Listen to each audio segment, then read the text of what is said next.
ನಮಃ ಹರಿ ಓಂ ಪ್ರಾಣಾದೇರೀಶಿತಾರಂ ಪರಮಸುಖನಿಧಿಂ ಸರ್ವದೋಷವ್ಯಪೇತಂ ಸರ್ವಾಂತಸ್ಥಂ ಸುಪೂರ್ಣಂ ಪ್ರಕೃತಿಪತಿಮಜಂ ಸರ್ವಬಾಹ್ಯಂ ಸುನಿತ್ಯಂ ಸರ್ವಜ್ಞಂ ಸರ್ವಶಕ್ತಿಂ ಸುರಮುನಿಮನುಜಾದ್ಯೈಃ ಸದಾ ಸೇವ್ಯಮಾನಂ ವಿಷ್ಣುಂ ವಂದೇ ಸದಾಹಂ ಸಕಲಜಗದನಾದ್ಯಂತ ಮಾನಂದದಂ ತಂ. ನಿನ್ನೆ ಸಾಯಂಕಾಲದ ಪಾಠದಲ್ಲಿ ಒಂದು ಘಟ್ಟ ಅಂದರೆ ಒಂದು ಇತಿಹಾಸವನ್ನು, ಒಂದು ಚರಿತ್ರೆಯನ್ನು ಹೇಳ್ತಾ ಪ್ರಾಣದೇವರೇ ಯಜ್ಞದಲ್ಲಿ ಉದ್ಗಾತ್ರವಾಗಿ ಸಾಮಗಾನವನ್ನು ಮಾಡುವರು, ಅವರನ್ನು ಹೊರತುಪಡಿಸಿ ಇನ್ಯಾರೂ ಮಾಡಲಿಕ್ಕೆ ಸಾಧ್ಯವಿಲ್ಲ. ಒಂದೊಮ್ಮೆ ಯಾರಾದರೂ ಬೇರೆಯವರು ಸಾಮಗಾಯನವನ್ನು ಮಾಡಿದ್ದರೂ ಆ ಸ್ಥಾನದಲ್ಲಿ ಕುಳಿತು ಅವರಲ್ಲಿ ವಾಯುದೇವರೇ ಇರಬೇಕು ಎನ್ನುವುದಕ್ಕೆ ಚೈಕಿತಾಯನ ಬ್ರಹ್ಮದತ್ತ ಎನ್ನುವ ಒಬ್ಬ ಋಷಿಯ ಕಥೆಯನ್ನು ಹೇಳಿದರು. ಆ ಋಷಿಗಳು ಬ್ರಹ್ಮದತ್ತರು ಯಜ್ಞ ಮುಗಿದ ಮೇಲೆ ಸೋಮಪಾನವನ್ನು ಮಾಡಬೇಕು, ಕೈಯಲ್ಲಿ ಸೋಮವನ್ನು ಹಿಡಿದುಕೊಂಡಿದ್ದಾರೆ, ಪಾನ ಮಾಡಬೇಕಾಗಿದೆ. ನಾವೆಲ್ಲ ಏನೋ ಪಂಚಾಮೃತ ಪಂಚಗವ್ಯ ಮೊದಲಾದವುಗಳನ್ನು ತೆಗೆದುಕೊಳ್ಳುವಾಗ ಹೆಂಗೊಂದು ಶ್ಲೋಕ ಹೇಳ್ತಿರ್ತೀವಿ, ಹಂಗೊಂದು ಪ್ರತಿಜ್ಞಾ ಮಾಡಿದರು ಅವರು. ಏನು ಪ್ರತಿಜ್ಞಾ ಮಾಡಿದರು?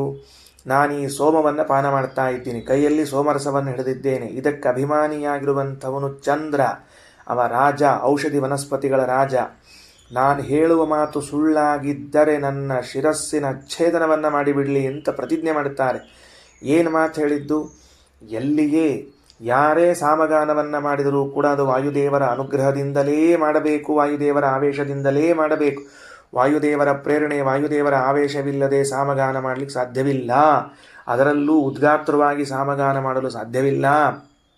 ಇದು ಸುಳ್ಳಾದರೆ ನನ್ನ ಶಿರಸ್ಸು ಛೇದನ ಮಾಡಲಿ ಈ ಚಂದ್ರ ರಾಜ ಅಂತ ಪ್ರತಿಜ್ಞೆ ಮಾಡುತ್ತಾರೆ.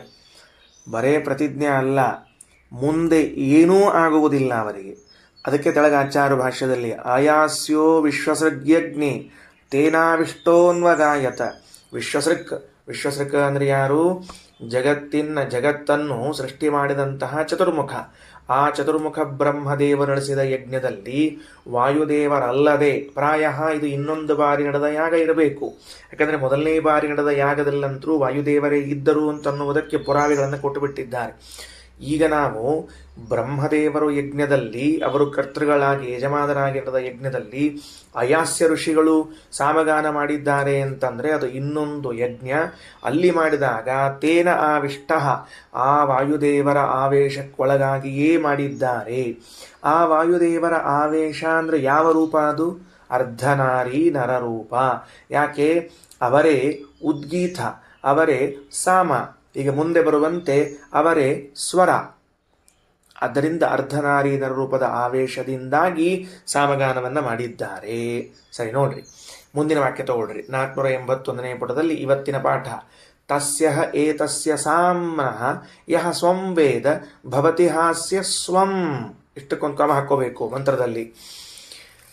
ತಸ್ಯ ಏತಸ್ಯ ಸಾಮ್ನಃ, ಈ ಹಿಂದೆ ಸಾಮ ಅಂತ ಶಬ್ದದಿಂದ ಕರೆಸಿಕೊಂಡ ವಾಯುದೇವರೇನಿದ್ದಾರೋ, ಅಂದರೆ ಎರಡು ರೀತಿಯಿಂದ ಸಾಮ ಶಬ್ದ ನಿರ್ವಚನ ಮಾಡಿದ್ದಾರೆ.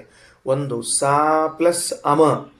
ಸಾ ಅಂದರೆ ದೇವತಾ ಸ್ತ್ರೀಯರಲ್ಲಿ ಅತ್ಯಂತ ಶ್ರೇಷ್ಠಳಾಗಿರುವಂತಹ ಭಾರತೀ ದೇವಿ. ಅಮ ಅಂದರೆ ವಾಯುದೇವರು. ಯಾಕಂದರೆ ಅಪರಿಮಿತವಾದ ಮಹಿಮೆ ಉಳ್ಳವರು. ಅಪರಿಮಿತವಾದ ಮಹಿಮೆ ಉಳ್ಳ ಅಮ ಅಂತ ಕರೆಸಿಕೊಳ್ಳುವ ವಾಯುದೇವರು, ಸಾ ಅನ್ನುವುದರಿಂದ ಕರೆಸಿಕೊಳ್ಳುವ ಭಾರತಿ, ಕೂಡಿದಾಗ ಸಾಮ ಆಗಿದೆ. ಅಂದರೆ ಅರ್ಧನಾರಿ ನರರೂಪವಾಗಿರುವಂತಹ ವಾಯುದೇವರ ಯಹ ಸ್ವಂ ವೇದ, ಆ ವಾಯುದೇವರ ಸ್ವಮ್ಮನ್ನು ಯಾರು ತಿಳ್ಕೊಳ್ತಾರೋ, ಸ್ವಂ ಅಂದರೆ ಏನು ಅಂದರೆ ಮುಂದೆ ಶ್ರೀಮದಾಚಾರ್ಯ ವ್ಯಾಖ್ಯಾನ ಮಾಡ್ತಾರೆ. ಅದಕ್ಕನುಗುಣವಾಗಿ ರಘುತ್ತಮ ಸ್ವಾಮಿಗಳಂತಾರೆ ಗ್ರಹಕೋಶಾದ್ಯಭಿಮಾನ ರೂಪ, ಅಭಿಮಾನಿ ರೂಪಂ. ವಾಯುದೇವರ ಒಂದು ರೂಪ.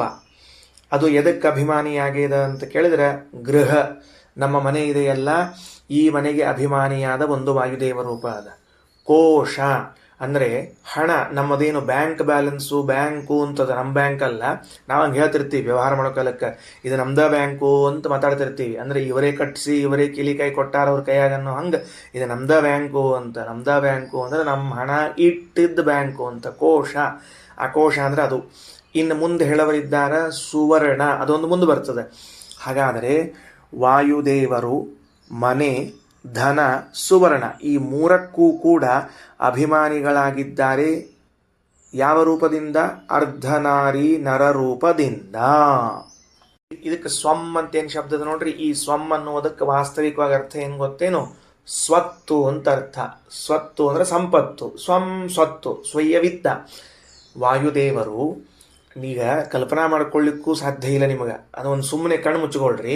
ನಿಮ್ಮ ಮನೆಯನ್ನು ಮೊದಲು ಅಂತ ತಂದ್ಕೊಳ್ರಿ. ಮನೆ, ಆ ನಿಮ್ಮ ಮನೆಗೆ ಮನೆಯ ತುಂಬ ಅಭಿಮಾನಿಗಳು ಹೆಂಗಿದ್ದಾರೆ ಅಂದರೆ, ಅರ್ಧ ಭಾಗ ಭಾರತೀ ದೇವಿ, ಅರ್ಧ ಭಾಗ ವಾಯುದೇವರು ನಿಮ್ಮ ಮನೆಯ ತುಂಬಿದ್ದುಕೊಂಡು ಮನೆಗೆ ಅಭಿಮಾನಿಗಳಾಗಿದ್ದಾರೆ ಅಂತನ್ನುವುದು ಶ್ರೀಮದಾಚಾರ್ಯರ ಅತ್ಯಂತ ಮಹತ್ವದ ಪ್ರಮೇಯ ಆವಿಷ್ಕಾರ. ಯಾಕೆ ಮನೆಯಲ್ಲಿ ನಮ್ಮ ಕರ್ಮಾನುಸಾರವಾಗಿ ನಡೆಯುವುದು ಬೇರೆ, ನಮ್ಮ ಕರ್ಮಾನುಸಾರವಾಗಿ ಕೆಲವು ಘಟನೆ ನಡೀತಿರ್ತಾವೆ. ಆದರೆ ಬಹುಭಾಗ ಮನೆಯಲ್ಲಿ ನೆಮ್ಮದಿಯಿಂದ ಕಳಿತೇವಲ್ಲ, ಬಹುಭಾಗ ಮನೆಯಲ್ಲಿ ನೆಮ್ಮದಿಯಿಂದ ಕಳಿತೇವೆ. ಇನ್ನು ಎಲ್ಲಿ ಹೋದರೂ ನಮಗಷ್ಟು ಸಮಾಧಾನ ಆಗೋದಿಲ್ಲ, ನಮ್ಮ ಮನೆಗೆ ಬಂದಾಗ ಸಮಾಧಾನ ಆಗ್ತದಲ್ಲ. ಅದಕ್ಕೆ ಕಾರಣ ವಾಯುದೇವರ ಅರ್ಧನಾರಿ ನರರೂಪವೇ ಆಗಿದೆ. ಎಲ್ಲಿ ಹೋದರೇನು ಸುಖ ಪಾಡೈತೆ ಅಂತ ಹಾಡದ ನಮ್ಮದು ಕನ್ನಡ ಹಾಡು. ಏನು ಸುಖ ಪಾಡೈತೆ, ನಮ್ಮನೆಯಲ್ಲೇ ಸುಖ ಐತೆ, ನಮ್ಮೂರು ನಮ್ಮನೆ ನಂಬಾಗ್ಲು ಅದೇ ಸುಖ ಅಂತ. ಯಾಕೆ ಹಂಗೆ ಅನ್ನಿಸ್ಬೇಕು ಅಂದ್ರೆ, ಆ ಭಾಗಕ್ಕೆ ವಾಯುದೇವರು, ನಮ್ಮ ಪಾಲಿನ ವಾಯುದೇವರ ರೂಪ ಅಭಿಮಾನಿಯಾಗ್ಯದ. ಅದಕ್ಕೆ ಸುಮ್ಮನೆ ಅಲ್ಲ ನೋಡ್ರಿ. ನನ್ನ ಹಣ ಇದ್ದಾಗ ಕೈಯಲ್ಲಿ ಸಮಾಧಾನ ಇರ್ತದೆ, ಇನ್ನೊಬ್ಬರ ಹಣ ನನ್ನ ಕೈಗೆ ಬಂದ್ರೆ ಅಸಮಾಧಾನ ಆಗ್ತಿರ್ತದೆ, ನನಗೆ ಕಿರಿಕಿರಿ ಆಗ್ತಿರ್ತದೆ. ಯಾವಾಗಾರ ಮುಟ್ಸೀನಿ, ಯಾವಾಗಾರ ಕೊಟ್ಟೀನಿ, ಯಾಕಾರ ಬಂತು ಅಂತ ತಿಳ್ಕೊಂಡು ಹೇಳಿ. ಹಾಗಾದರೆ ನನ್ನದಲ್ಲ, ಅದಕ್ಕೆ ವಾಯುದೇವರು ನನ್ನದ ಅಭಿಮಾನಿಗಳಾಗಿಲ್ಲ. ಶ್ರೀಮದಾಚಾರ್ಯ ಅಂತಾರೆ, ತಸ್ಯ ಹೇತಸ್ಯ ಸಾಮ್ನಃ ಯಹ ಸ್ವಂ ವೇದ. ಈ ಅರ್ಧನಾರಿ ನರರೂಪದ ವಾಯುದೇವರ ಇನ್ನೊಂದು ವಿಶೇಷ ರೂಪ ಅಂದರೆ ಗ್ರಹಕೋಶಾಭಿಮಾನಿ ರೂಪವನ್ನು ಯಾರು ತಿಳಿದರೋ ಏನಾಗ್ತದೆ? ಅಸ್ಯ ಸ್ವಂ ಭವತಿ. ಅವರಿಗೆ ಗೃಹಕೋಶಾದಿಗಳ ಲಾಭ ಆಗ್ತದೆ. ಗೃಹಕೋಶಾದಿಗಳ ಲಾಭ ಆಗ್ತದೆ. ಅದರ ಅರ್ಥ, ನಾವು ಯಾವ ಮನೆಗಳಲ್ಲಿ ವಾಸ ಮಾಡ್ತೀವೋ ಆ ಮನೆ ನಮಗೆ ಸುಖಪ್ರದವಾಗ್ತದೆ, ಅಭಿವೃದ್ಧಿಪ್ರದವಾಗ್ತದೆ. ಅಭಿವೃದ್ಧಿಯನ್ನುಂಟು ಮಾಡ್ತದೆ, ಸುಖವನ್ನುಂಟು ಮಾಡ್ತದೆ. ತಸ್ಯ ವೈ ಸ್ವರಗೇವ ಸ್ವಂ. ಮತ್ತೊಂದು ಸ್ವಾರಸ್ಯ ಹೊಸದು ಏನು?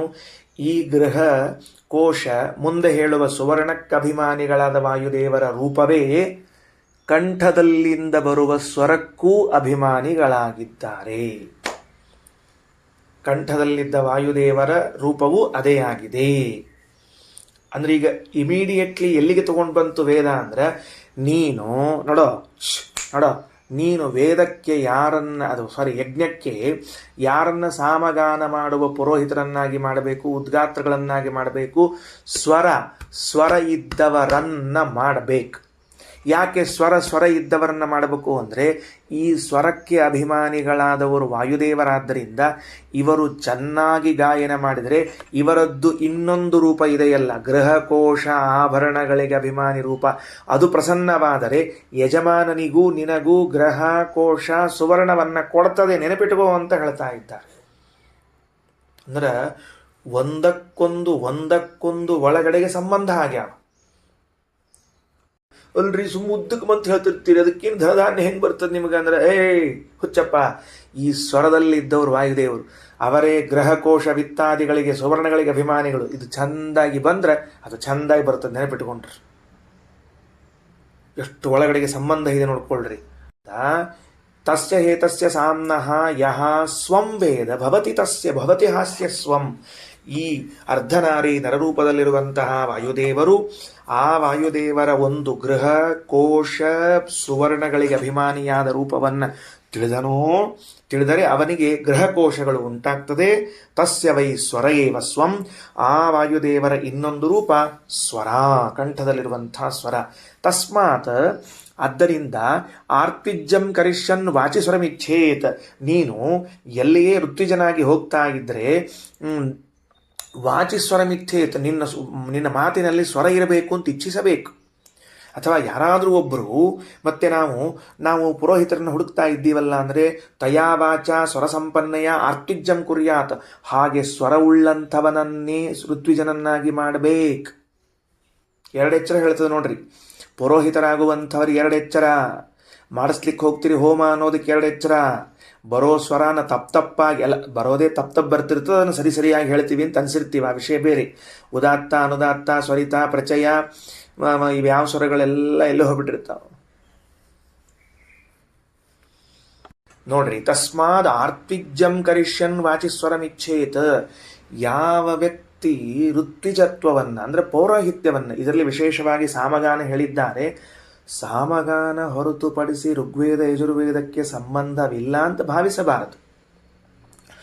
ವೇದಕ್ಕೆ ಸಂಬಂಧಪಟ್ಟದ್ದಾದ್ದರಿಂದ ಇನ್ನುಳಿದ ವೇದಗಳಿಗೂ ಈ ನಿಯಮ ಅನ್ವಯಿಸಿಯೇ ಬಿಡುತ್ತದೆ. ಆದ್ದರಿಂದ ವಾಚಿಸ್ವರಮಿಚ್ಛೇತ್, ತನ್ನ ಕಂಠದಲ್ಲಿ ತನ್ನ ಮಾತಿನಲ್ಲಿ ಸ್ವರ ಇರಬೇಕು. ತಯಾ ವಾಚ ಸ್ವರ ಸಂಪನ್ನಯ ಆರ್ತಿಜ್ಯಂ ಕುರ್ಯಾತ್. ಯಾರಾದರೂ ಕೂಡ ನಮಗೆ ಪುರೋಹಿತರಾಗಬೇಕು ಅಂತ ಅಪೇಕ್ಷೆ ಪಟ್ಟರೆ ಇಂಥವರು ಸ್ವರಸಂಪನ್ನರಾದವರೇ ಕೊಡಬೇಕು. ತಸ್ಮಾತ್, ಮುಂದಿನ ವಾಕ್ಯ, ತಸ್ಮಾದ್ ಯಜ್ಞೆ ಸ್ವರವಂತಂ ದಿದೃಕ್ಷಂತ ಏವ. ಆದ್ದರಿಂದಲೇನೆ ಹಿಂದೆ ಉತ್ತಮರಾದ ಜ್ಞಾನಿಗಳು ಸ್ವರವಂತರಾದವರನ್ನೇ ಪುರೋಹಿತರನ್ನಾಗಿ ಹುಡುಕ್ತಿದ್ರು. ಪುರೋಹಿತರನ್ನು ಎಂಥವನ್ನು ಹುಡುಕ್ತಿದ್ರು? ಒಳ್ಳೆ ಕಂಠತ್ರಾಣ ಇರುವ ಮಂತ್ರಗಳನ್ನು ಸರಿಯಾಗಿ ಹೇಳುವಂಥವ್ರನ್ನ ಹುಡುಕ್ತಿದ್ರು. ದೃಷ್ಟಾಂತ ಬಹಳವ.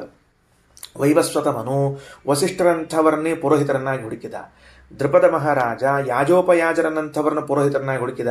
ನಿಮಗೆ ಯಾರ್ಯಾರು ನೆನಪಿಗೆ ಬರ್ತಾರೆ ನೋಡ್ರಿ, ಅವರನ್ನು ನೀವೇ ತಲೆಯಾಗಿ ಇಟ್ಕೊಳ್ರಿ. ಅಗದಿ ಭಾಳ ಶ್ರದ್ಧೆಯಿಂದ ಹೇಳಲಿಕ್ಕೆ ಹೋಗಬೇಡ್ರಿ, ಅಷ್ಟೇ. ಅದರಿಂದ ಭಿನ್ನ ಗೊತ್ತಾತಿಲ್ಲ ಯಾಕೆ ಹೇಳಿದೆ ಅಂಥೇಳಿ. ಅದಕ್ಕೆ ಒಟ್ಟವರೆಲ್ಲರೂ ಇಂಥವರು ಪುರೋಹಿತರನ್ನಾಗಿ ಹುಡುಕಿದರು. ಯಾಕಂದ್ರೆ ಸ್ವರವಂತರು, ಅದರ ಫಲ ಅನುಭವಿಸಿದ್ದಾರವರು. ಅಥೋ ಯಸ್ಯ ಸ್ವಂ ಭವತಿ ಹಾಸ್ಯ ಸ್ವಂ ಯಯೇವಮೇತತ್ ಸಾಮ್ನಃ ಸ್ವಂ ವೇದ.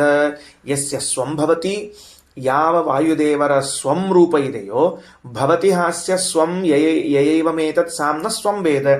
ಅವರು ಆ ವಾಯುದೇವರ ಯಾವ ರೂಪ ಅದು ಗ್ರಹಕೋಶಾದಿಗಳ ರೂಪವನ್ನು ತಿಳಿದುಕೊಂಡಿದ್ದಾನೋ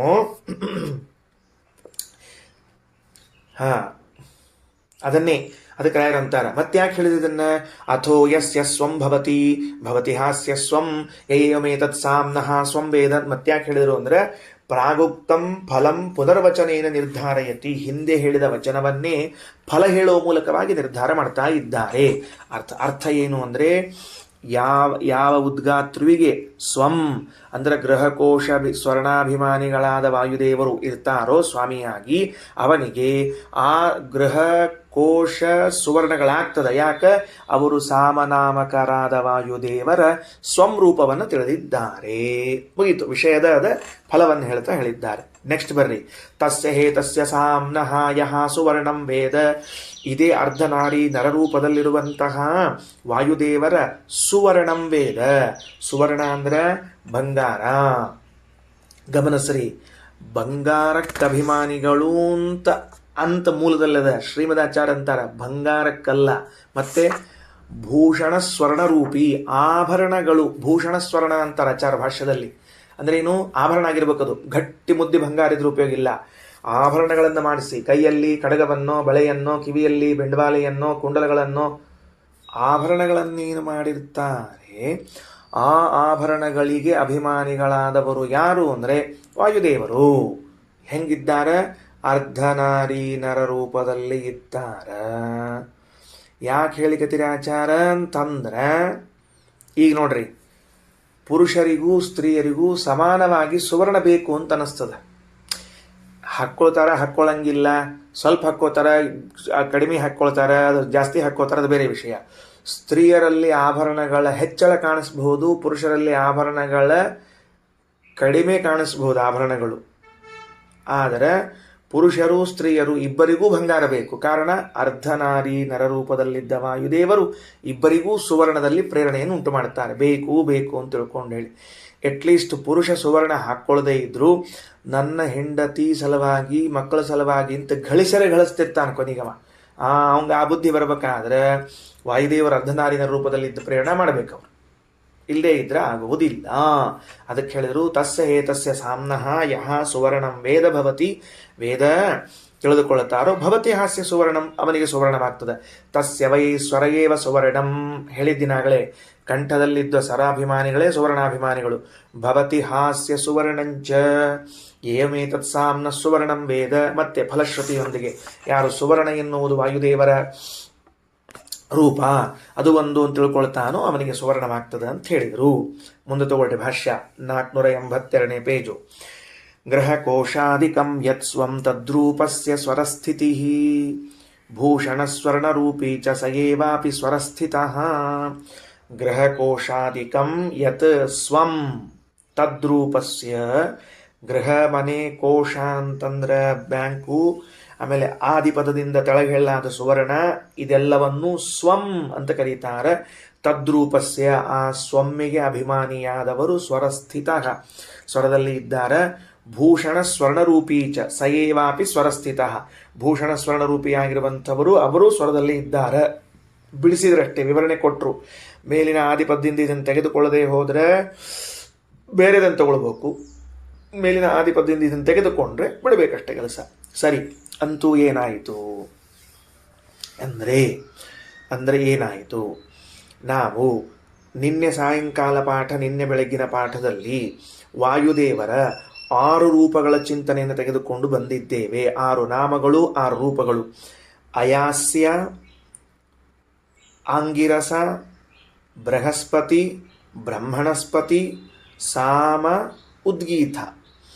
ಈ 6 ರೂಪಗಳ ಚಿಂತನೆಯನ್ನು ವಾಯುದೇವರನ್ನ ಮಾಡ್ತಾ ಆ ಸಾಮ ಎಂಬ ರೂಪದ ವಿಶೇಷ ಎಕ್ಸ್ಟೆನ್ಷನ್ ಅನ್ನು ಮತ್ತೆ ಅಭ್ಯಾಸ ಮಾಡ್ತಾ ಇದ್ದೀವಿ.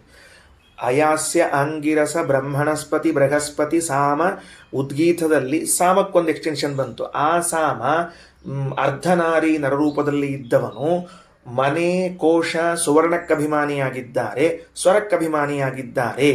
ಅಂದರೆ ಏನು ಮಾಡಿದರು? ನೇರವಾಗಿ ಉಪನಿಷತ್ತು ಏನು ಮಾಡಿಬಿಡ್ತೀವಿ ಅಂದರೆ, ಸಾಮವೇದವನ್ನು ಹೇಳುವಂಥ ಉದ್ಗಾತೃ ಏನಿದ್ದಾನೋ ಅವನು ತನ್ನ ಕಂಠದಲ್ಲಿರುವ ಸ್ವರಾಭಿಮಾನಿಗಳಾದ ವಾಯುದೇವರನ್ನು ಚೆನ್ನಾಗಿ ಧ್ಯಾನಿಸಿ ಸ್ವರವನ್ನು ಹೇಳಿದರೆ ಅವರು ಯಾವುದಕ್ಕೆ ಅಭಿಮಾನಿಗಳಾಗಿದ್ದಾರೆ? ಮನೆ, ಕೋಶ, ಸುವರ್ಣ, ಅವುಗಳನ್ನು ಪುರೋಹಿತನಿಗೂ ಯಜಮಾನನಿಗೂ ಪ್ರದಾನ ಮಾಡುತ್ತಾರೆ. ಆದುದರಿಂದಲೇನೇ ವಾಯುದೇವರನ್ನು ಬ್ರಹ್ಮದೇವರು ತಮ್ಮ ಯಜ್ಞದಲ್ಲಿ ಏನು ಮಾಡಿದ್ರು ಅಂದ್ರೆ ಉದ್ಗಾತ್ರವನ್ನ ಮಾಡಿದ್ರು. ಅಂಥ ವಾಯುದೇವರ ವರಪ್ರದರ ವರವನ್ನ ಪಡೆದುಕೊಂಡಿರುವಂಥವರು ಅಯಾಸ್ಯರು ಮತ್ತೆ ಅಂಗಿರಸರು ಉಳಿದವರ ಯಜ್ಞದಲ್ಲೂ ಪುರೋಹಿತರಾಗಿ ಬಂದಿರುತ್ತಾರೆ. ಈಗ ನಾವು ನಮ್ಮ ವೇದಗಳನ್ನ ಅವಶ್ಯವಾಗಿ ಹೇಳಬೇಕು. ವೇದಗಳನ್ನು ಹೇಳಿದಾಗ ಏನು ಫಲ ಸಿಗುತ್ತದೆ, ಯಾಕೆ ಸಿಗುತ್ತದೆ ವೇದಗಳು ಹೇಳಿದಾಗ ಫಲ ಅಂತನ್ನೋದಕ್ಕೆ ವಾಯುದೇವರದ್ದು.